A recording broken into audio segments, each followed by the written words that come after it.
Hey guys, it's Brandon here with Brian, aka Goose0202, and we're going to bring you the third edition of Bishop Pair Commentary, where Goose and I together are watching a game and commenting and telling you our thoughts, sort of sportscaster style.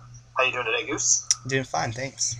All right, we've got a game with Fisher Break, aka Andrew GM122 or something like that.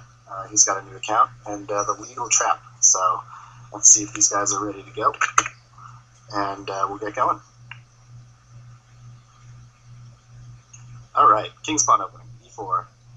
Alekine's defense. Well, I don't know anything about Alekine. Do you know anything about Alekine's defense, Goose? Nope. Okay, good. I see e4 and I go Sicilian, so... Actually, Yeah. you can transpose into the Sicilian if you can play, like, c5. This is transposing into almost a King's Indian here, but without c4. So, just getting some pieces developed. I don't know. I suspect we'll see a center break with either e5 or c5. Usually, White likes to have the pawn on c4, and d4, and e4. Have the big pawn center in the King's Indian. That's the idea. And Black tries to attack it from the sides. Hypermodern style. h3. I guess this is just a prophylaxis kind of thing. Oh, a center break. c5. This is almost like the Sicilian stuff I play. Okay, c5. So blocking up the center a little bit. Oh, I hate that move. What? White should take it. First of all, his light squared bishop is his bad one, and then doubled pawns on the outside. It's not good at all. Yeah, should have that's taken true. there. Probably should have taken. I agree. Wow, this is some aggressive stuff. I guess he's planning on castling queenside here. And they're playing fast, too. Yeah. Yeah, rook b8 is useful. Now that he sees he's going to go queenside, now I can start pushing those pawns. It's true. And now, just like that. Now b4 is going to come in with tempo. So, I mean, he could still go to the king side, I guess. I mean, the dark square over there would just be weak, but okay. So trading off dark square bishops is the plan.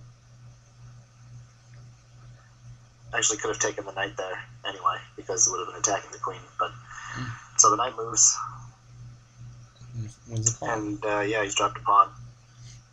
That's the problem that I have in the King's Indian also. Once that c3 knight, when you push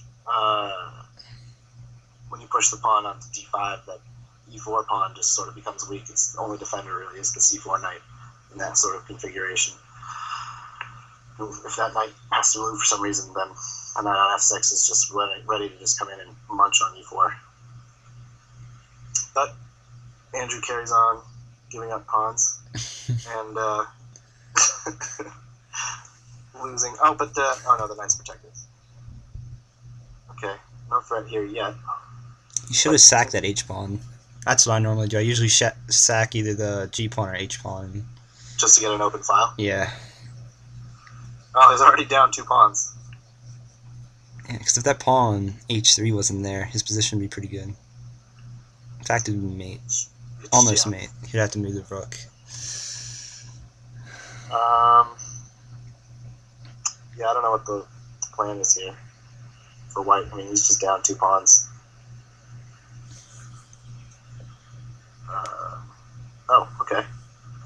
So maybe knight to g4, hoping that his opponent takes. Then he can retake with the pawn. Just trying something new, he says. That's a good plan. Yeah, I mean, I think maybe the fact that the king is in the center here has confused the legal trap a little bit. Oh. F6. It's not dropping a pawn, but he just wants that annoying g pawn out of there.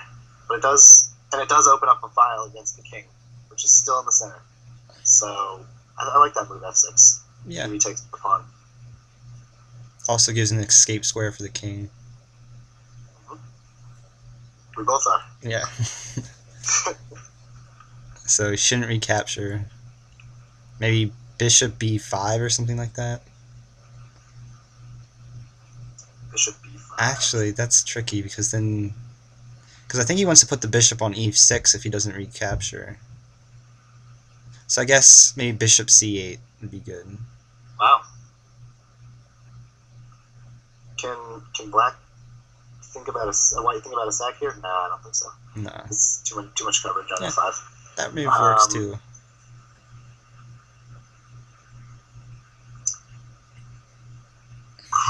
He's really just rushing forward with his pawns here.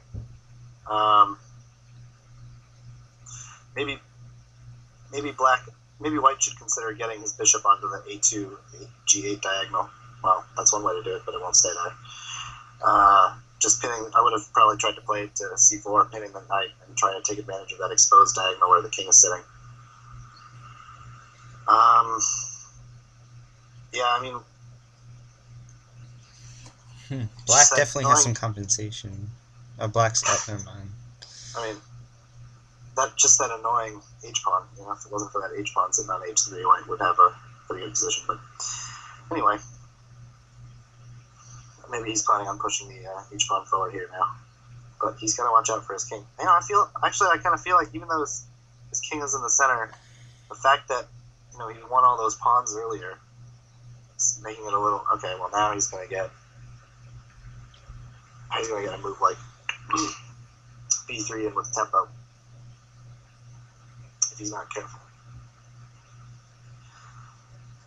Just sort of transferring the queen. And he doesn't see the difference. But what happens now if b3 check? c3? Knight c3? Knight c3 or c3? Yeah. Okay, so now he's got mate threatened. So, I don't know, is there any defense here? I don't really like that move. What's the defense to queen to e2? King f1?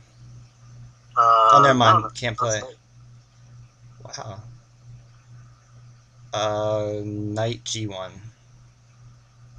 Yeah, knight g1 is the only move. That's right.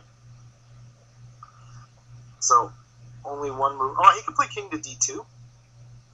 And then tuck the king away on c1. That actually might be better. And that's what he decides to do. So now if queen to e2 check, king c1 is the only move. Well, yeah, it's the only move. I mean, this isn't looking good for white here. I don't think his attack has enough time. But we'll see. So king c1 is the only move, and he's also down a lot of time here. 30 seconds to 2 minutes and 20 seconds. Maybe something like c4, try to rip open those pawns. And then you can move a rook to the b and c files. He just noticed his time is low. I think he's probably planning on playing h5 here. And that's probably his only chance for counterplay. h5. Yep. Knight takes. Knight takes, though. Oh. Or fork. Or a fork on the queen, yeah. Well, so that's game over. So, more pieces. Carrying on munching. Gets in a check, but this game is over. It's almost mate on the back rank. If you can just get that knight out of the way. You play something like, and then mate on the back rank. Right? Or am I not seeing something? King b2. Oh, king b2 now, that's right, I saw that pawn moved. Okay, well, can you get a knight back here? You got a bishop. You got a bishop? Or exchange. Or exchange. Can you win the knight back with check? Nope, nothing more. Well, this isn't going to do anything. The rook is covering the square anyway. I mean, he's just trying to stay alive here with 11 seconds to go. So, okay. Interesting move there. And he's got... Force mate in 1. Yeah, mate in 1, b1. Alright, so good game. TheLegalTrap manages to get the win, and with 2 seconds before he won on time. And, yeah. So, hope you guys enjoyed that, and we'll see you for the next one.